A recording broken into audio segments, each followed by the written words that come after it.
So now that we've established the selection rules for Raman spectroscopy, we can go back to our normal modes that we calculate for methane.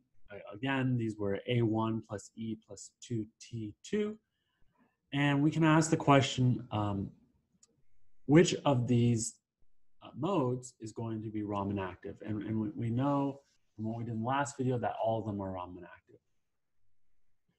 And also recall that both overtones and combinations are very improbable in Raman spectroscopy. And so this makes Raman spectroscopy a lot easier to interpret than corresponding infrared spectrum.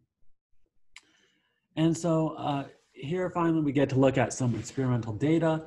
The experimental Raman spectrum has 4 peaks. Okay, so we're given this information. One at 3020 wave numbers, one at 2914, 1526, and 1306. Those are in wave numbers.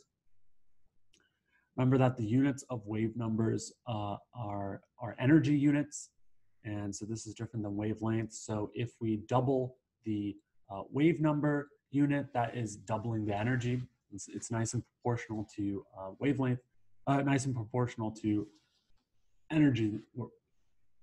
So 2000 wave numbers has double the energy as 1000 wave numbers. That's why we like these wave number units as opposed to using wavelength, because that has an inverse relationship and it's a little bit harder to intuit. So you'll also notice that for the 2914 peak, we are given the information that it's polarized.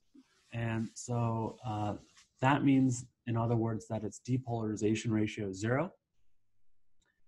And remember from the last video that tells us that this is a totally symmetric mode. So we know that the 2914 peak corresponds to the A1 mode. The other 3 modes, 3020, 1526, and 1306, are from the E and the 2T2s. Now we don't know which is from which at this point, okay? But it makes sense. There's 4 peaks because we had 4 Raman active normal modes. All the normal modes turned out to be Raman active because they all transformed, the symmetries of which all of them transformed as quadratics, right? X squared, Y squared, Z squared, X squared minus Y squared, X squared plus Y squared plus Z squared, XY or XZ. Any of those quadratic type functions give rise to Raman active normal modes. And so based on the polarization, we can go ahead and assign the A1 symmetric stretch. It's symmetric because it's A1, and because it's polarized, that's going to be 2914. Now, we also know that there were some of these were stretches and some of these were bends, and we showed how to figure out which ones were which. The A1 and T2, one of the T2s, were the stretches. So we already figured out the A1 stretch, but the T2, that means another one of them is going to be the T2.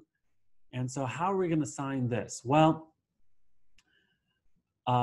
here's where we use some chemical intuition and things that have been established within the field of vibrational spectroscopy for quite a long time, which is that stretches are always going to be at significantly higher energies than bends. And that kind of makes sense, right? You know, stretches, you have to change the bond length. So that's really doing a lot to change the overlap integral between that causes bonding. So whereas bends, you know, you're just moving the angle around, so it won't require as much energy to do that perturbation. And so you notice in this, in these 4 peaks that show up, 2 of them are very close in energy, but are higher. Okay, those are going to be your stretches, and the other 2 are lower in energy. Those are going to be your bends, because we know from this reducible representation for the stationary bonds that we got 2 of them being bends, and the other 2 are stretches. So therefore, we can assign one of the T2 modes to being this remaining 3020. We already took care of the 2914. And then we have the remaining 2. Okay, And so we have a T2 bend and an E bend left over. And at this point, we don't know which one is which.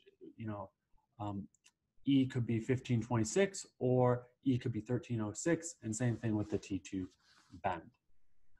So what we're going to do is we are going to look at the IR spectrum next, experimental IR spectrum.